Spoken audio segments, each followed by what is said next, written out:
భార్యాభర్తల మధ్య సంభాషణ. ఏమండి, నన్ను పెళ్లి చేసుకున్నాక మీ జీవితమే మారిపోయింది కదండి. జీవితం మారిపోలేదే. నువ్వు నా జీవితంలోనికి రాగానే అసలు జీవిత సత్యం అంటే ఏంటో తెలిసింది. ఏంటో మీకు తెలిసిన ఆ జీవిత సత్యం? లోకంలో ఏది శాశ్వతం కాదు, అంతా భ్రమ అని తెలుసుకున్నాను. అంటే నువ్వు నా మొగుడివి, నేను నీ పెళ్ళాన్ని, మనిద్దరం చేసేది సంసారం అనేది కూడా భ్రమేనా? ఎవడు పెళ్ళం ఎవడి మొగుడు? ఈ జగన్నాటకంలో అందరం ఆ దేవుడు ఆడించిన బొమ్మలమే. ఆ దేవుడు ఏది చెప్తే మనం అది చెయ్యాలి. కానీ మొగుడిని మీ ఆడవాళ్ళు గుప్పెట్లో పెట్టుకోవాలి అని కోరుకుంటారు. ఏంటండి ఆ మాటలు? మీకోసం నా ప్రాణాలే ఇస్తాను. ఇవ్వవే ఇవ్వు. అందరూ ప్రాణాలు ఇస్తాం అంటారే తప్ప నిజంగా ప్రాణాలు ఎవ్వరు ఇవ్వరు. సరే కానీ బెడ్రూమ్లోనికి రండి, మీతో కొంచెం మాట్లాడాలి. నేను రాను. ఆ గది ఒక పద్మవ్యూహం లాంటిది. అందులో కానీ చిక్కామనుకో బయటికి రావడం చాలా కష్టం. ఆ పక్కంటి వాడిని కొంచెం చూసి నేర్చుకోండి. పెళ్ళాం ఏది చెప్తే అది వినడానికి నేను పక్కింటి జగన్నాథంని కాదు. ఏంటో అందరి కాపురాలు బాగానే ఉన్నాయి, నా కాపురం మాత్రమే ఇలా తగలబడింది. అలా బయటికి వెళ్ళి చూడండి, పెళ్ళాన్ని పువ్వుల్లో పెట్టి చూసుకుంటున్నారు. పెళ్ళాం అంటే అర్థం కానివాడు ప్రేమగానే చూసుకుంటాడు. ఒక్కసారి అర్థం అయ్యింది అంటే నాకెందుకురా బాబు ఈ బాధ అని అంటాడు. కావాలంటే బయటకు వెళ్ళి అడుగు.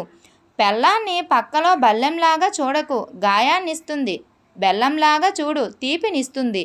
నువ్వు మామూలుగానే మాట్లాడితేనే మండుతుంది. ఇంకా ఇలాంటి ఫిలాసఫీలు చెప్పావనుకో ఇంకా మండుతుంది. మీ సంగతి ఇలా కాదు. ఉండండి, కూరలో ఉప్పు ఎక్కువగా వేసేస్తాను.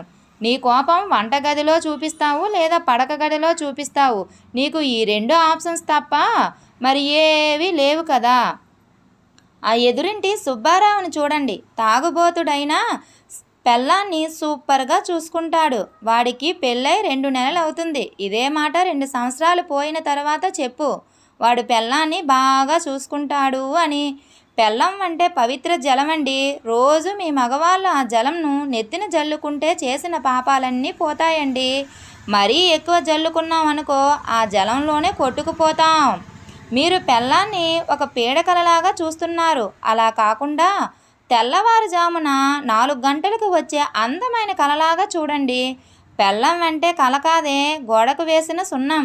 గోడకు వేసిన సున్నమైనా వదులుతుంది, కానీ మిమ్మల్ని వదిలించుకుందామన్నా వదలరు. సూదిలో దారం ఎక్కించిన వాణ్ణి పెళ్లి చేసుకున్నా బాగుండేదేమో. ఇలా సోది చెప్పేవాణ్ణి పెళ్లి చేసుకుంటాను అని కలలో కూడా అనుకోలేదురా స్వామి. ఏమండి, ఈరోజు సండే కదా, నాకు వంట చెయ్యాలని లేదు. బయట ఫుడ్ ఆర్డర్ చేసుకొని భయంకరమైన సినిమా చూస్తూ తిందామండి. సరే, నువ్వు వెళ్ళి ఫుడ్ ఆర్డర్ చేయి. ఈలోపు మన పెళ్లి వీడియో పెడతాను. సంతు: హలో గూగుల్, నెయిల్ పాలిష్ చెరిగిపోకుండా అంట్లు ఎలా తోమాలి? గూగుల్: మీ ఆయన చేత తోమించండి. పోనే పోవు. భర్త: ఏంటే అంత పంచదార తింటున్నావు? భార్య: అబ్బే ఏం లేదండి, టీవీలో పాడుతా తీయగా ప్రోగ్రాంకి నేను వెళ్ళాలి అనుకుంటున్నాను. అందుకు నా గొంతు తీయగా ఉండాలి కదా.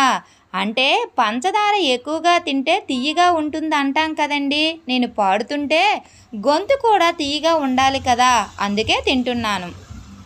భార్య: గుమ్మం దాటిరా, నీ అంతు చూస్తాను, రా లోపలికి రా. భర్త: ఎవరినే గుమ్మం దగ్గర కూర్చుని పిలుస్తున్నావు? భార్య: నేను దెయ్యాన్ని బంధించే మంత్రాన్ని నేర్చుకున్నానండి. ఈరోజు ఎలాగైనా ఆ దెయ్యాన్ని బంధించేస్తాను. భర్త: అబ్బా, ఫస్ట్ టైం ఒక దెయ్యం ఇంకో దెయ్యాన్ని బంధించడం చూస్తున్నాను. Thank you friends. ఈ వీడియో కనుక మీకు నచ్చినట్లయితే ప్లీజ్ లైక్ చేయండి. Please subscribe my channel. Thank you.